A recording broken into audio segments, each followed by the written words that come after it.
One important theme of Philip K. Dick's alternate history novel, The Man in the High Castle, is that of historicity of artifacts, their authenticity.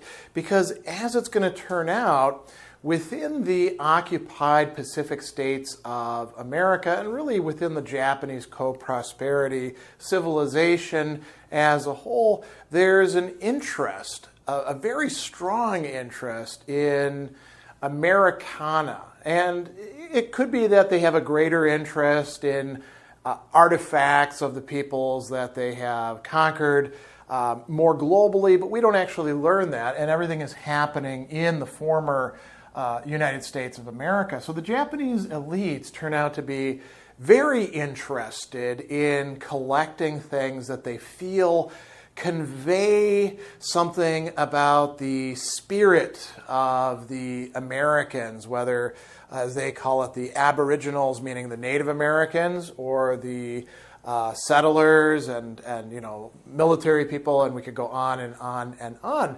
And we've got this character who's introduced at the very start, Robert Childan. He has a shop that caters specifically to this. And I think we should begin with him. And we're actually, in some respect, going to end with him as well in looking at this. So he's had this shop now for only 4 years. And we find out 4 years ago, Childan had not been the dealer in the rare and desirable, which he was now. He'd operated a small, rather dimly lighted secondhand bookshop on Geary. His neighboring stores sold used furniture or hardware, did laundry. It was not a nice neighborhood. And then he says, into this district of the city had come an elderly Japanese ex-army man, a Major Ito Humo, tall, slender, white-haired, walking and standing stiffly. The major had given Childan his first inkling of what might be done with his line of merchandise. I am a collector, Major Humo had explained. He'd spent an entire afternoon searching among the heaps of old magazines in the store. In his mild voice, he'd explained something which Childan could not quite grasp at the time.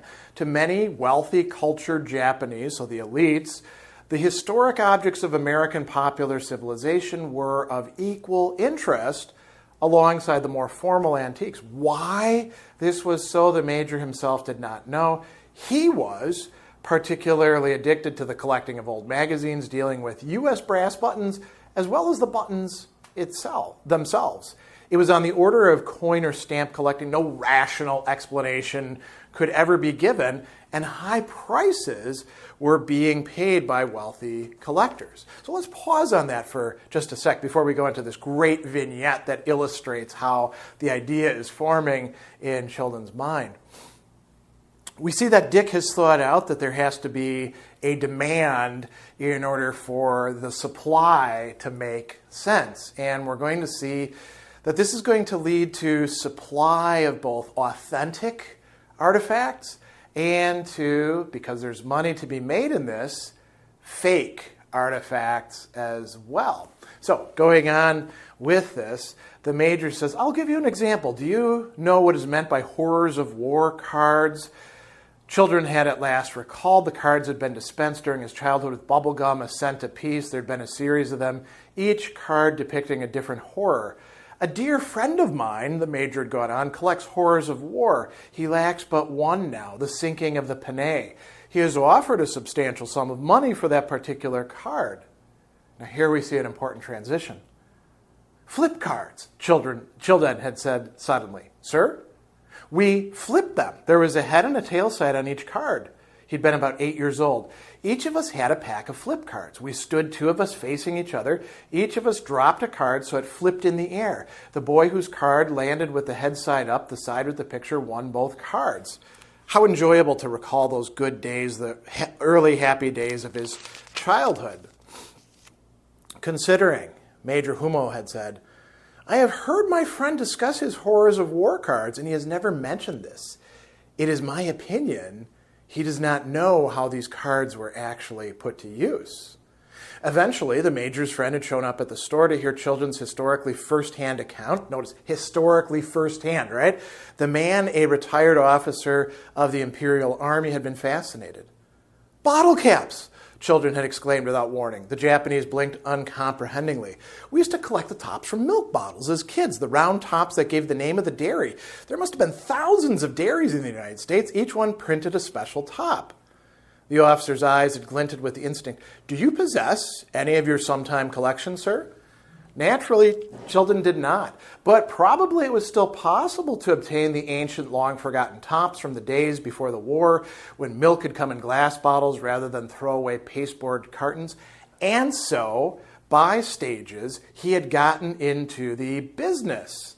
Others opened similar places, taking advantage of the ever-growing Japanese craze for Americana, but Childan had always kept his edge. So we see here the story of how this new business arises, right? And so that's quite important. Now, historicity is a key part of this for the clients, for the collectors who want this Americana. They want authenticity. If possible, they want to know the provenance, where things have actually come from. And we get a really interesting discussion of this in Wyndham Matson, who is in the business of producing fakes, as we're going to see in just a bit. And he's talking to his mistress, Rita, and he says this.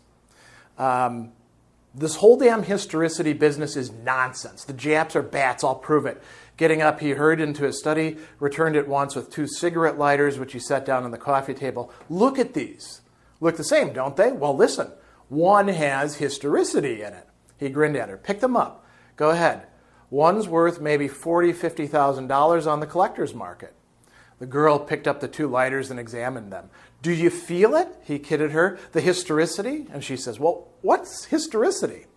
He says, when a thing has history in it.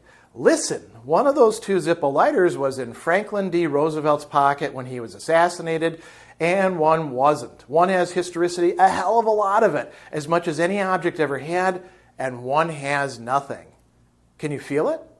He nudged her. You can't. You can't tell which is which. There's no mystical plasmic presence, no aura around it. Gee, the girl said, awed. Is that really true that he had one of these on him that day? Sure, and I know which it is. You see my point. It's all a big racket. They're playing it on themselves. I mean, a gun goes through a famous battle like the Musar gun, and it's the same as if it hadn't, unless you know. It's in here, he tapped his head. In the mind, not in the gun. I used to be a collector. In fact, that's how I got into this business. I collected stamps, early British colony. And so he goes on, suppose, say, last year the Canadian government or somebody finds the plates from which some old stamp was printed and the ink and a supply of, and the girl says, I don't believe either of these 2 lighters belong to Franklin Roosevelt. And Wyndham Matson says, that's my point. I'd have to prove it to you with some sort of document, a paper of authenticity. And so it's all fake, a mass delusion. The paper proves its worth, not the object itself. Show me the paper, she says. Sure. Hopping up, he made his way back into the study. From the wall, he took the Smithsonian Institution's framed certificate. The paper and the lighter had cost him a fortune, but they were worth it because they enabled him to prove that he was right. The word fake meant nothing really, since the word authentic meant nothing really. And so this is a very important explanation about what's going on with this entire historicity thing. And so this leads us then to the business of producing fake artifacts. And we come back to the corporation.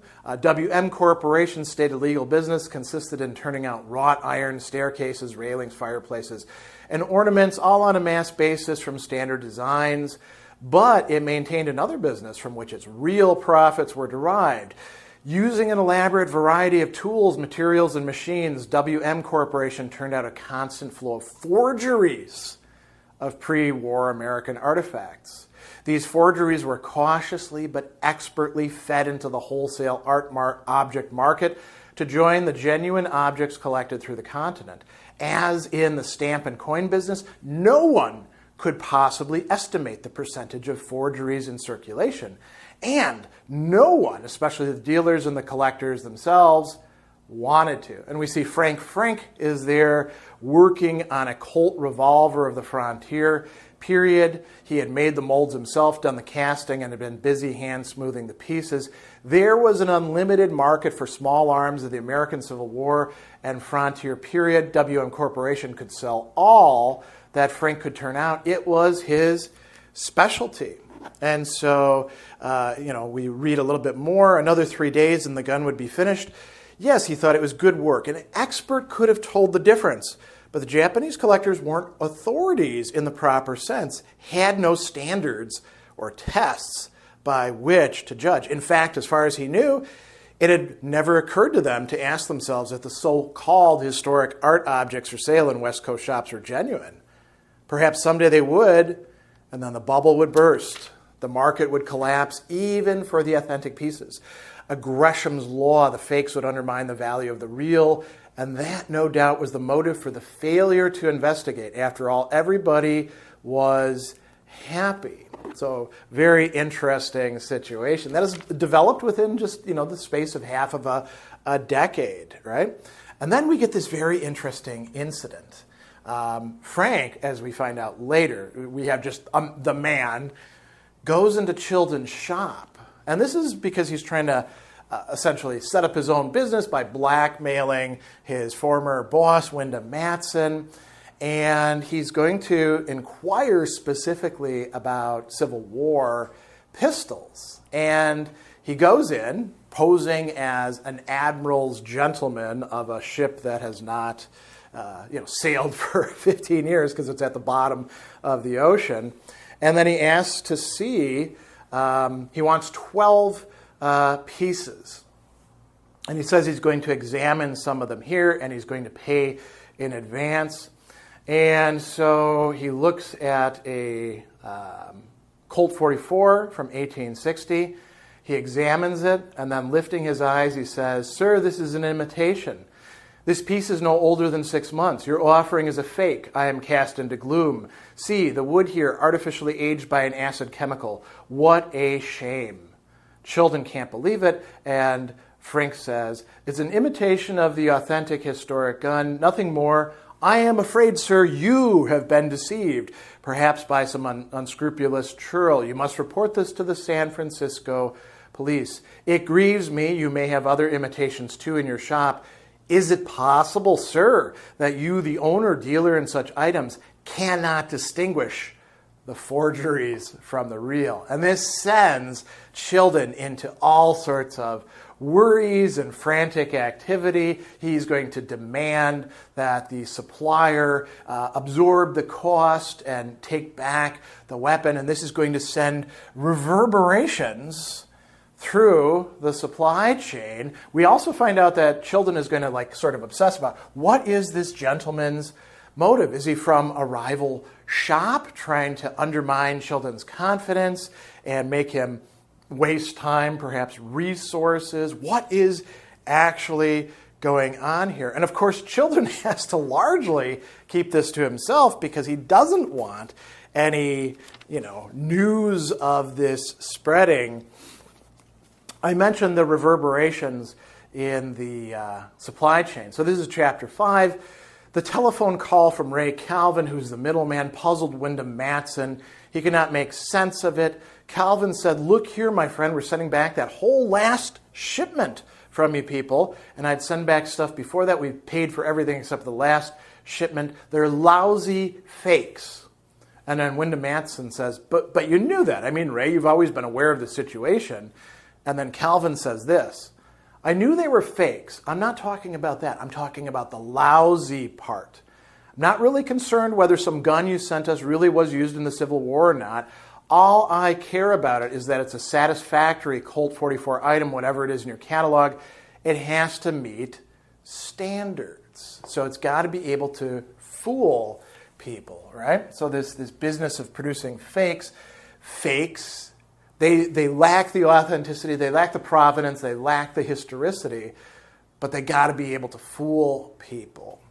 Now, we have one other thing to talk about with this important theme. And that's a transition away from worrying about Americana historical artifacts and the opportunity to do something more. And this comes about through Childan's engagement with this very interesting young, hip Japanese couple, the Kasuras, who've now been stationed indefinitely in the United States. And that's actually in the very first chapter. But what we see very importantly happening a bit later on is Childan is invited by Paul and Betty Kasura to their very home. And there's going to be a lot of interesting stuff happening there. He enters and he sees so ascetic, few pieces, a lamp here, table, bookcase, print on the wall, the incredible Japanese sense of wabi, the ability to find in simple objects a beauty beyond that of the elaborate or ornate, something we're going to talk about elsewhere. And we see that there's sort of a mixture of Japanese, very modern Japanese, and Americana stuff going on. And so Childan brings out a artifact to provide them with. He brought out small tissue paper wrapped thing. He laid it discreetly on the low table. Both of them immediately noticed, and this required him to say, "Bagatelle for you, to display fragment of the relaxation and enjoyment I feel in being here." His hand opened the tissue paper, showing them the gift, bit of ivory carved a century ago by whalers from New England, tiny ornamented art object called a scrimshaw, their faces illuminated with knowledge of the scrimshaws which the old sailors had made in their spare time. No single thing could have summed up old U.S. culture more. So this winds up being a very, very suitable gift, right? One that does have historicity for them. And then we notice that, Paul is going to try to show off some of his stuff, including, Dixieland jazz and other records. And they eventually get into discussions about politics, so I'm going to pass over that. Then what we find is Frank, interestingly, is going to be the designer of some new jewelry pieces that are being sold on consignment in Robert Childan's shop. And Paul is gifted one of these to pass on to his wife. He doesn't pass it on to his wife, as we're going to see, and there's a whole interesting discussion about that. But Childan realizes something. This worry about the fakes isn't a problem for this new jewelry that he's going to sell. Here we go. There was another notion circulating and growing in the back of Robert Childan's mind. With these, there's no problem of authenticity, and that problem may someday wreck the historic American artifacts industry. Not today or tomorrow, but after that. Who knows? He thinks, if I quietly build up a stock of non-historic objects, contemporary work with no historicity, either real or imagined, I might find I have the edge over the competition, as long as it isn't costing me anything. So this is where he gets the idea to gift it to Betty Kasura. And then he is with Paul, talking with him about this. And what we find is that Paul has realized there's something about the jewelry that's being sold in Robert Childan's shop, made by Frank, and it involves no wabi, no historicity, but instead woo, which again we'll talk about a little bit more before. And he says, I have come to identify the value which this has in opposition to historicity. I am deeply moved, as you may see, to have no historicity and also no artistic aesthetic worth, and yet to partake of some ethereal value.